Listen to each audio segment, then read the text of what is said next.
दबंग film की एक dialogue है, साहब हमको थप्पड़ से डर नहीं लगता, डर आपके प्यार से लगता है। लेकिन ये डायलॉग बताने का हमारा उद्देश्य कुछ और है।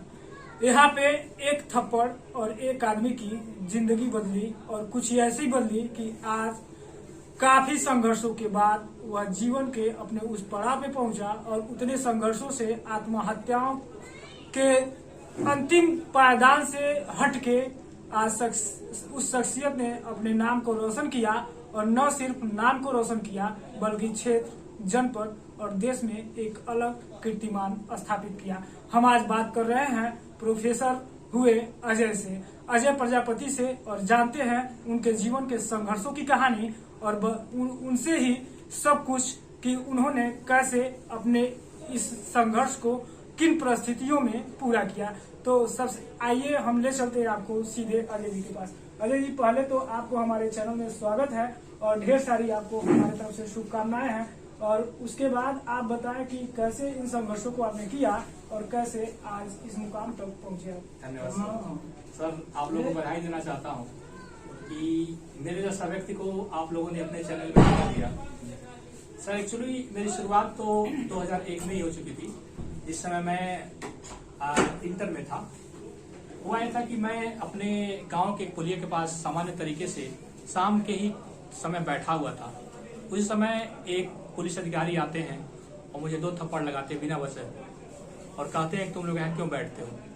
मुझे लगा कि ये कैसा सिस्टम है, कैसे लोग हैं कि एक सामान्य तरीके से जो है एक सिविल सोसाइटी के नागरिक को जो है थप्पड़ मार देते हैं। उस समय मुझे लगा कि मुझे ऐसा कुछ करना चाहिए जिससे कि मैं इनसे पावरफुल हो सकूं। और फिर एक और घटना मेरे जीवन में घटी थी। मैं उसी साल जो है ग्रेजुएशन का पहला साल था, और मेरे घर में एक डिस्प्यूट था, और मेरी कोई वजह नहीं थी, कोई गलती नहीं थी, और मैं केवल थाने के बाहर सर अधिकारी महोदय से इतना ही कहा कि सर प्लीज आज मत कुछ कहिए, मेरे घर का कोई मेल नहीं है। इस पर मेरे माँ के सामने उन्होंने जो है बद्दी गालियां शुरू कर दी। उस समय से मुझे लगा कि मुझे एक अधिवक्ता के रूप में एक वकालत करनी चाहिए। और मैं जब 2005 में ग्रेजुएशन के बाद मैं शुरू में LLB करना चाहा, और LLB करने का उद्देश्य ही था केवल प्रैक्टिस करना, क्योंकि हमारे गांव का कोई परिवेश ही नहीं था कि मैं सोच सकूं कि मैं जज बन सकता हूं, या APO बन सकता हूं, या असिस्टेंट प्रोफेसर बन सकता हूं। शुरुआत 2006 में हुई जब हम LLB किए, एडमिशन लिए गोरखपुर विश्वविद्यालय में, और लास्ट तक फाइनल सेमेस्टर तक भी मुझे नहीं पता था कि मुझे नौकरी में जाना है। लेकिन छठे सेमेस्टर में कुछ मेरे दोस्त जो है बताए कि आप तो जज भी बन सकते हैं, APO भी बन सकते हैं। उस दौरान मुझे लगा कि मुझे कुछ और बेहतर करना चाहिए। फिर मैं इलाहाबाद पहुंचा और प्रिपरेशन शुरू किया, लेकिन बहुत समय तक मेरा वो जोश बरकरार नहीं रख पाया, क्योंकि पता नहीं क्या हुआ, मेरे फैमिली में डिस्ट्रीब्यूशन हो गया और मैं अलग हो गया। मुझे अलग कर भी दिया गया, और कुछ भाइयों की दिक्कत नहीं होगी, मैं कभी सवाल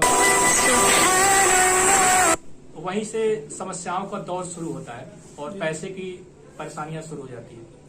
इस दौरान मैं देखा कि मुझे, और उसी दौरान मेरा 2014 में मेरा शादी भी हो गया था, और उधर से पैसे का भी अभाव, दूसरी ओर जो है एक शादी में भी जो प्रेशर होता है उसको भी मैं फील कर रहा था। तो पैसे की तंगी के लिए मैं अपने मित्रों को मैं बहुत धन्यवाद देना चाहता हूँ।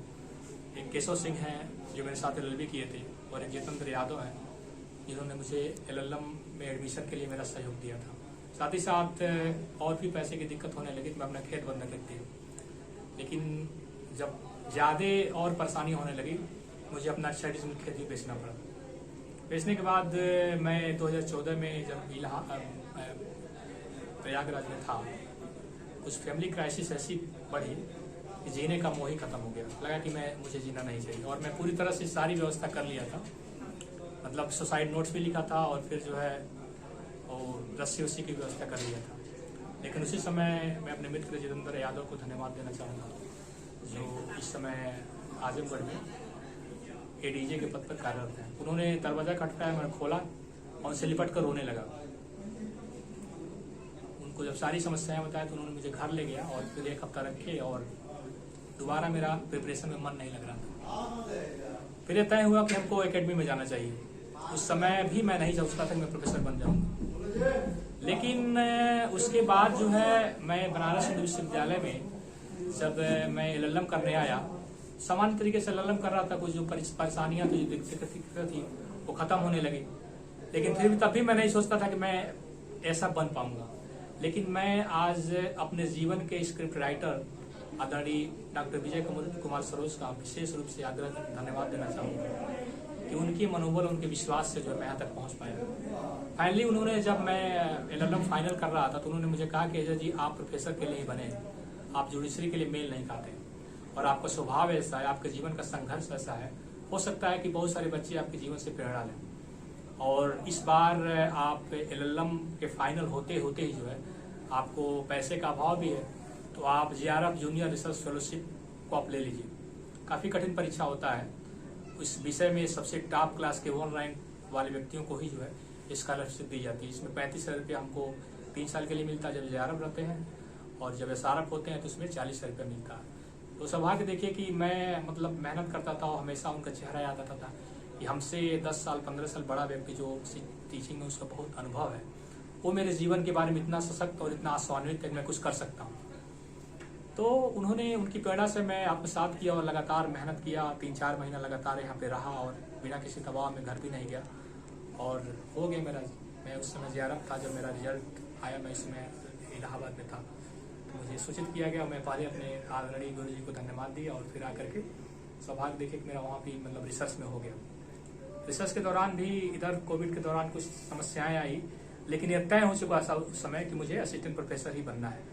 और इस परीक्षा में जो है, जो अभी 50वीं कहा जाएगा कि उच्चतर शिक्षा चयन आयोग की 50वीं एग्जाम में जो है मैं 17वां रैंक लाया और मेरा एडमिशन भी मुझे मनचाहा कॉलेज मिल गया, बुंदेलखंड डिग्री कॉलेज में। इस समय में 31 तारीख को जो है मैं अपना ज्वाइन किया और फिर घर आया हूँ। उसके बाद सोमवार से फिर मेरी अगली जर्नी शुरुआत होने वाली है।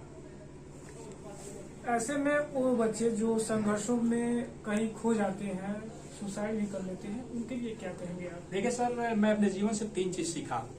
पहली बात तो पैसा बहुत बड़े मायने नहीं रखता है, क्योंकि पैसे के लिए आप कहीं से व्यवस्था कर सकते हैं, या तो आपके पास कुछ प्रॉपर्टी है उसको बेच सकते हैं, तो पैसे को इग्नोर करना चाहिए। है जरूरत, मैं मानता हूँ पैसा जरूरत है, अपने संसाधनों को कम करिए। मुझे याद है कि हम लोग जब इलाहाबाद में रहते थे तो हम लोग सुबह का नाश्ता नहीं करते थे, और क्योंकि हम लोग जानते थे कि 20 रुपया 30 रुपया एक टाइम का नाश्ता में लगेगा, सुबह खाना ही हम लोग बना लेते थे। दूसरी बात कि इलाहाबाद के दौरान मैं सीखा कि मुझे एक बार जो है घर से पैसा मिला था पंखा खरीदने के लिए, लेकिन मैं किताबें खरीद लिया, मेरे पास पैसा था ही नहीं। मैं पूरे एक जो है मतलब 6 महीना जो भीषण गर्मी में बिना पंखे के भी मैं रहा। और यात्राओं के दौरान भी हम लोग बहुत सारी रियायतें करते थे, फिर कपड़ा पहनने के संदर्भ में भी हम लोग बहुत सारी रियायतें करते थे। तो इस रियायतों के चलते जो है पैसा बहुत बड़े मायने नहीं रखता है। दूसरी बात कि जैसे कि लोग कहते हैं कि शादीशुदा होने के बाद आदमी की तैयारी रुक जाती है, तो ये भी बहुत बड़े मायने नहीं रखता। मैं शादीशुदा हूँ और मैं तैयारी ही शादी के बाद शुरू किया था, और इसमें मेरे 2 बच्चे हैं, तभी मैं तैयारी में कोई अपने परिवार को बाधा नहीं माना। तीसरा कि मतलब उनको एक पेशेंस रखना चाहिए, धैर्य रखना चाहिए। सफलता, चूंकि यहाँ पे बच्चे जब तैयारी करने आते हैं तो उनको लगता है कि मैं 1 साल 2 साल में एग्जाम क्रैक कर दूंगा, लेकिन उसमें दिक्कत ये हो जाती है कि आयोग की परीक्षाएं होती है वो अपने समय से आती है और उसमें कोर्टबाजी भी होता है, इसलिए उनका मनोबल टूटने लगता है। इसलिए उनको जब एक परीक्षा की तैयारी के लिए टाइम फिक्स कर लें तो उनको 1, 2 साल 3 साल वेट नहीं करना चाहिए। उनको जब तक वो परीक्षा फाइनल ना हो जाए तब तक पूरी तरह से उनको कॉन्सेंट्रेट होकर उस पर रहना चाहिए। मतलब 3 चीजें, और निगेटिव चीजों को जो है हमेशा पॉजिटिव में कन्वर्ट करना चाहिए, क्योंकि हमारे आसपास जो है अमूमन ऐसे ही लोग मिलेंगे जो आपको निगेटिविटी द्वारा आपको भड़काना चाहेंगे, आपको बहकाना चाहेंगे। और चूंकि मैं एक्चुअली महाराजगंज की बात करूं तो महाराजगंज में जो है अभी शिक्षा को उस तरह से माहौल नहीं है और लोग नौकरी के संदर्भ में अच्छी तरह से जान नहीं पाते हैं। उनको लगता है कि नौकरी के लिए कुल पैसा ही जरूरत है, उनको लगता है कि नौकरी के लिए पैसा देना पड़ता है, लेकिन मैं एक भी पैसा नहीं दिया हूँ, तभी मैं आप लोग के सामने हूँ। तो उनको पहली बात तो अपने जीवन में एक पेशेंस रखना होगा, कीप पेशेंस। पेशेंस 2 साल का हो सकता है, 5 साल का, 10 साल का भी हो सकता है। और दूसरी बात कि अपने आसपास के नेगेटिविटी से दूर रहना होगा और खुद ही जो है सेल्फ मोटिवेट होना चाहिए उनको। और फिर भी और पैसे की जो समस्या आती है तो कोई ना कोई साधन निकल ही जाता है, जैसे मैं निकाला। उस दौरान जब आप संघर्ष कर रहे थे तो घर परिवार का क्या रिएक्शन था? असल शुरू में तो ठीक था, परिवार के लोग मेरा सपोर्ट किए, लेकिन पता नहीं क्या हुआ 2012 में ऐसी परिस्थितियां बदली लोगों को लगा होगा, मैं कभी जानने का प्रयास नहीं किया, लोगों ने अलग कर दिया मेरे भाइयों ने। फिर मेरी एक नई दौर से शुरुआत होती है, तो शुरू हो गया उस समय का दौर और चलता रहा और वही प्रक्रिया हुई। इस दौरान मुझे कई बार कुछ एनजीओ में काम भी करने पड़ते थे और फिर अपने आर्थिक आवश्यकताओं को भी कम करना पड़ता था। तकलीफें तो होती थी, लेकिन विजन था, उसमें संतुष्टि मिलती थी। एनजीओ में जहाँ काम करते थे, कितने एनजीओ में काम किया, उससे क्या कमा लेते थे आप? मैं जो है एक एनजीओ में काम किया था, मुझे एग्जैक्ट नाम याद नहीं आता है। वो मुझे 1500 रुपया महीना देता था, एक पेपर रिसर्च वर्क का काम था। तो ठीक था, 2-3 महीना काम किया उसमें। कुछ ऐसी परिस्थितियां मेरे सामने आई, मुझे एक ठोंगा भी बनाना पड़ा था, जो इसमें भूजा जो लोग खाते हैं। हाँ, तो मुझे लगा कि पैसे की एक समय दिक्कत थी, तो मुझे लगा कि मैं भूखा था, तो मैं सोचा कि पहले कुछ खा ही लेता हूँ, उसके बाद देखता हूँ जो होगा। तो मैं खा ही रहा था, एक उसमें ठोंगे में जो कागज का आता है, उसी में नमकीन लाया मैं 5 रुपए का, और खा ही रहा था। और ध्यान आया कि ये तो ठोंगा जो है बनाया जा सकता है, और मेरे पास कम से कम 10 किलो पेपर थे। मैं शुरू कर दिया। मैं उससे पूछ के गया कि कितना में आप लोग खरीदते हैं, तो उन्होंने कहा कि मैं 15 से 20 रुपये किलो खरीदता हूँ। तो पूरी रात काम किया और 10 किलो में ठोंगा बना लिया और 400-500 रुपये का अर्निंग कर लिया। जब आप वहाँ से आते थे, या मतलब आप संघर्ष करते थे इलाहाबाद में जब रहते थे, तो आपके रिलेटिव्स जो थे उनका रिएक्शन क्या था? आपका वहाँ आना जाना? सब रिलेटिव वालों को मैं कोई दोष नहीं देना चाहूंगा, क्योंकि उनको पता ही नहीं था मैं क्या कर रहा हूँ। हालांकि 1-2 लोगों को छोड़ करके किसी का पॉजिटिव रिएक्शन नहीं था और गाली ही मुझे सुनने को मिलता था, लेकिन क्या मैं उनको दोष, हो सकता उनको पता ही न हो। जिनमें उन शब्दों में आप बताएं जो आप सामना करते थे। सर मैं हालांकि शब्द बहुत खराब लगते थे, मैं यहाँ बता नहीं पाऊंगा, लेकिन यह है कि मेरा मानना उन सभी लोगों को एक संदेश है जो किसी पे कमेंट करते हैं। अगर कोई व्यक्ति जो है किसी को पैसा दे नहीं सकता है, मोटिवेशन दे नहीं सकता है, इसको डिमोटिवेट नहीं करना चाहिए। हो सकता है कि उसके डिमोटिवेशन से जो वो लड़का हार मान ले और पहले ही जो अपना मंजिल के लिए रास्ता ही छोड़ दे। तो उनसे बस यही हाथ जोड़ के निवेदन है, प्लीज अगर कोई भी उनके परिवार में कोई रिलेटिव, कोई सदस्य हो, कोई एक परिचित का हो, तो उसको आप सहयोग नहीं दे सकते हैं तो उसको कम से कम डिमोटिवेट मत करिए। क्योंकि मेरे जैसा व्यक्ति, एक सामान्य पढ़ने वाला व्यक्ति जो है आज असिस्टेंट प्रोफेसर हो सकता है, हमसे बहुत अच्छे लोग कुछ भी कर सकते हैं, सिविल सर्वेंट बन सकते हैं, आईएएस बन सकते हैं। अब संघर्षों के बाद और सफलता मिलने के बाद आगे की क्या रणनीति है? सर मेरा प्रयास जारी रहेगा, क्योंकि एक्चुअली मैं फारिग जाना चाहता हूँ। मैं अपनी पढ़ाई से कभी कम्प्रोमाइज़ नहीं करूँगा और उसी दौरान जो भी मेरी रिसर्च है उसको मेहनत से करूँगा और भी अपने रिसर्च में इम्प्रूव करूँगा। मेरा उद्देश्य है कि मैं इसी प्रक्रिया को अगर फॉलो करूँगा, हो सकता है 10-12 सालों में जो है मैं फारिग की इंडस्ट्री में चला जाऊँ। तो अभी संघर्ष जारी रहेगा और पता नहीं कब तक जारी रहेगा, पता नहीं। आपकी लाइफ के संघर्षों का फुल स्टॉप कब है?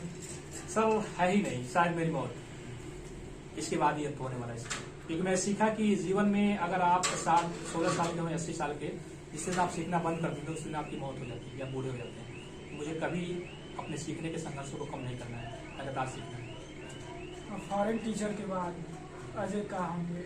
मैं सोचता हूँ कि लास्ट तक मैं कम से कम 4-5 अच्छी किताबें लिख दूँ जो मेरे मरने के बाद भी जीवित रहे। कोई शीर्षक आपने सोच रखा है क्या? सर अभी नहीं, अभी मैं उतना लायक नहीं हूँ मैं किसी किताबों का शीर्षक लिख सकूँ या उसको मैं ऑब्जर्व कर सकूँ। लिखना चाहते क्या है? जी सर, मैं चाहता हूँ कि समाज में जो है मतलब एक ला को मैं सरल लैंग्वेज में लिखना चाहता हूँ। क्योंकि हम लोग पढ़ने के दौरान, चूंकि मैं हिंदी मीडियम का छात्र रहा हूँ, मुझे लगा कि हिंदी में बहुत कम कंटेंट है और जो भी कंटेंट है वो मतलब हो सकता है कि लोगों को समझ ना आता, तो उसको मैं सरल बनाना चाहता हूँ। साथ ही कुछ दर्शन की चीजें भी लिखना चाहता हूँ।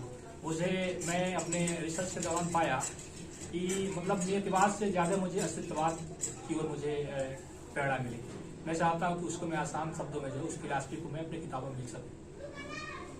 और समाज की परिस्थितियों को लेकर क्या है दिमाग में, क्या चलता है, आप क्या सोचते हैं यहाँ के समाज को देख के, और अपने आज जहाँ हम लोग बैठे हैं गांव की जो जिंदगी है इसको लेके, और इलाहाबाद की जिंदगी को लेकर, और आज एक प्रोफेसर की जिंदगी को लेके आप क्या पाए और कितने अंतर हैं? सर मैं बार बार सोचता था कि मैं जिस प्रकार सोचता हूँ वैसे लोग क्यों नहीं सोच पाते, मुझे बार बार परेशान कर। लेकिन रिसर्च के दौरान और फिलॉसफी के दौरान मैंने सीखा कि कांट की बहुत अच्छी फिलॉसफी है। उन्होंने 3 फैकल्टी बताया। उन्होंने कहा faculty of sensation, faculty of understanding और फैकल्टी ऑफ रीजन।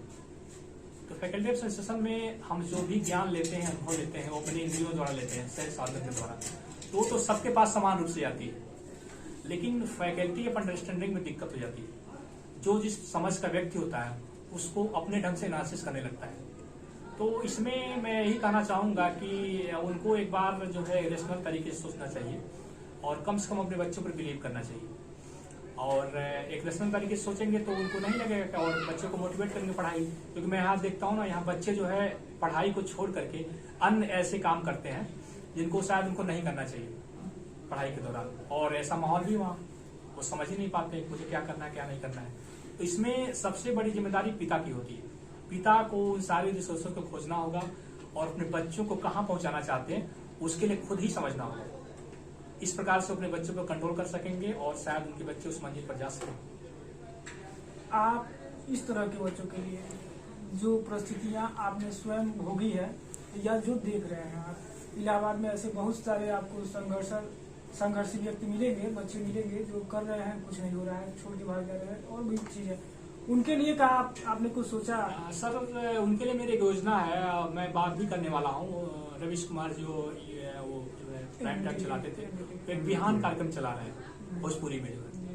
मैं चाहता हूँ उनसे संपर्क करके मैं उसे कहूँ कि सर अगर आप मुझे कुछ टाइम दें हफ्ते के लिए तो कुछ लीगल जानकारी भोजपुरी में उपलब्ध कराया जाए और साथ ही साथ कुछ मोटिवेशन की वीडियो भी डाला जाए, शायद बात हो जाए। तो अगर ऐसा स्वीकार करते हैं तो मैं उनके साथ काम करूँगा। महाराजगंज में भी इस तरह की तैयारियां हो रही हैं। एडीएम पंकज वर्मा के द्वारा यहाँ पे आईएएस और पीसीएस के जो छात्र हैं उनको निःशुल्क शिक्षण देने का काम किया जाए, तो क्या वहाँ पे भी आप जाकर बच्चों को पढ़ा सकते हैं? सर अगर मुझे ऐसा अवसर मिलता है तो मैं अपने आप को मैं धन्यवाद दूंगा और जो मुझे ऐसा अवसर उपलब्ध कराएगा उसको मैं आभार व्यक्त करूंगा। आगे अब जब आप सब कुछ पा चुके हैं कैसा महसूस होता है? सर ठीक ठाक है, हाँ, और लगता है कि मुझे एक जीवन की एक दिशा मिल गई है। बस इतना ही लगता है कि मुझे जीवन में मुझे एक मीनिंग मैं तलाश ली अपने लाइफ के लिए। डीमोनेटाइजेशन करने वाले लोग आज कैसे बिहेव करते हैं? सर उसमें तो बहुत सारे लोगों को दिक्कत थी जो डिमोटिवेशन किए थे लोग। उसमें क्या चाहते थे? मैं ये पूछना चाहता हूँ कि मतलब आज उनका बिहेव क्या है आपको लेकर? सब नहीं जानता हूँ मैं क्या बिहेव उनका, और मुझे इससे कोई नफरत भी नहीं है और न ही मुझे कोई ऐसी उनके पास फीलिंग भी है। मैं तो स्वीकार करता हूँ कि वो लोग मेरे पास आएंगे तो जो भी मुझे सहयोग देना लगे मैं उनको पूरी तरह सम्मान के साथ दूंगा। क्या आपको लगता है वो आपसे नजरें मिला के बात कर पाएंगे आज? पता नहीं सर, मैं नहीं जानता हूँ और शायद मिलाना चाहिए उनको। आप क्या कहेंगे उनके लिए? मैं उनके लिए ये कहूंगा कि शायद वो मुझे डिमोटिवेट नहीं किया तो मैं यहाँ तक नहीं पहुंचा होता, क्योंकि जब मैं निगेटिव था तो निगेटिव को पॉजिटिव में कन्वर्ट करता था, शायद वो नहीं डिमोटिवेट किए होते, मैं कहीं प्रैक्टिस करता या फिर यहीं व्यस्त रहता। तो उनका तो मैं विशेष रूप से आभार व्यक्त करना चाहता हूँ। जो भी मुझे गाली दी है, जो मुझे सनकी कहे हैं, चाहे जो मुझे मतलब ये कहते थे कि आप कुछ नहीं कर सकते हैं, शायद उन्हीं का योगदान है मैं यहाँ तक आ गया हूँ। लेकिन ये बात मैं उनसे कह नहीं सकता हूँ, लेकिन मैं फिर भी आपके चैनल के माध्यम से उनसे हाथ जोड़कर निवेदन है कि मेरे मन में उनके प्रति कोई घृणा कोई नफरत का भाव नहीं है। मैं उनको आभार व्यक्त करता हूँ और उनके इसी प्रयास से जो है मैं यहाँ तक आ पहुंचा। लेकिन फिर भी मैं एक बात करना चाहता हूँ कि मैं तो यहाँ आ पहुंचा, लेकिन हो सकता कोई व्यक्ति वहां न जा पहुंचे, वो डिमोटिवेट हो जाए। तो उनको मुझसे सीख लेकर के जो है और हर बच्चे के पोटेंशियल को पूरा विश्वास करना चाहिए और कहना चाहिए तुम कर सकते हो। इस बैकवर्ड रूरल एरिया में भी कुछ ऐसे शिक्षण संस्थान या मतलब कुछ ऐसे स्कीम्स हैं आपके जो यहाँ के बच्चों को मोटिवेट कर सकते हैं? अब सर यहाँ तो मैं देखता हूँ ना, मार्क्स ने बहुत अच्छी बात कही थी कि जिस प्रकार से समाज रहता है उस प्रकार से चेतना होती है। तो यहाँ जो शुरू में था तो मुझे मेरे गांव में केवल 1-2 ही लोग सरकारी गवर्नमेंट जॉब में थे, तो मुझे भी लगता था कि बहुत ज्यादा इशू नहीं था नौकरी का। लगता था कि मैं भी शादीशुदा करके शादी होकर के फिर कोई काम किया जाए। तो मुझे लगता है कि अगर यहाँ हर गांव से 2-4-5 बच्चे अगर सरकारी जॉब में जाते हैं तो यहाँ के बच्चे सीखेंगे उनसे, क्योंकि उनसे सीख करके उनके सुविधाओं को देख करके उनके जो है मतलब बिहेव को देख करके उनके अंदर एक प्रेरणा आएगी। तो हम सभी आप पत्रकार बंधुओं से भी निवेदन है कि आप लोग का भी काम है किस प्रकार से जो आप लोग जो है हफ्ते में एक शो अपना रखिए जिसमें कुछ मोटिवेशन वीडियो डालिए, उनको रास्ता बताइए कि कैसे किस तरह से जो है अपने मतलब मंजिल पर पहुंचा जा सकता है। हम उम्मीद आप जैसे टीचरों से यही करते हैं कि वो लोग हमें बुलाएं और इस तरह के कार्यक्रमों को दें, क्योंकि आपका जो प्रेरणा स्रोत जिंदगी है वो हमारे ऑन कैमरे के माध्यम से अन्य लोगों के पास पहुंचती है और वो लोग ऐसी चीजें सीखते हैं और उसको अपने जीवन में आत्मसात करते हैं। लेकिन उसके बाद अंतिम में आप पूरे वर्ड से क्या कहेंगे, एक कोट आपका? सर मेरा यही कहना है कि मुझे ये फूल विरासत में नहीं मिले हैं, कोई मेरा कांटों पर बिस्तर नहीं लेगा। और 14 साल जो मैं बिताया हूँ, हम लोग ला के छात्र हैं, 14 साल में इस कमरे का आधे कमरे में मैं रहा हूँ। और हमारी गवर्नमेंट जो है आजीवन कारावास को 14 साल में बदल सकती है। तो सोच सकते हैं कि मेरी एक तैयारी जो है पूरे एक आजीवन कारावास के बराबर थी। और मैं स्वयं अपनी स्वतंत्रताओं को रोक लिया था, जैसे पिक्चर नहीं देखना, पैसे का अभाव में बहुत सारे संसाधनों का उपयोग नहीं करना। तो फिर उनके हाथों में अगर चाहें तो उस कांटे को स्वीकार करें और फिर एक दिन उनको सफलता मिलेगी। तो आपने सुना, कहते हैं कि पंखों से कुछ नहीं होता, हौसलों से उड़ान मिलती है, मंजिल उन्हें ही मिलता है जिनके सपनों में जान होती है। कुछ ऐसी ही बातों से अपने फाइनल काउंटर में इन्होंने कोट दिया कि एक यातना भरी जिंदगी जीना होगा। 14 साल इस कमरे से आधे कमरे में मैं रहा और उसको एक तरह का जो फांसी की सजा है उससे कम की सजा है 14 साल हिंदुस्तान में। वो सजा को मैं अगर कोई एक्सेप्ट करता है तो जरूर करे, ताकि उसको अपने जिंदगी की सफलता मिले। यूपी के जनपद महाराजगंज से मोहम्मद आरिफ की रिपोर्ट।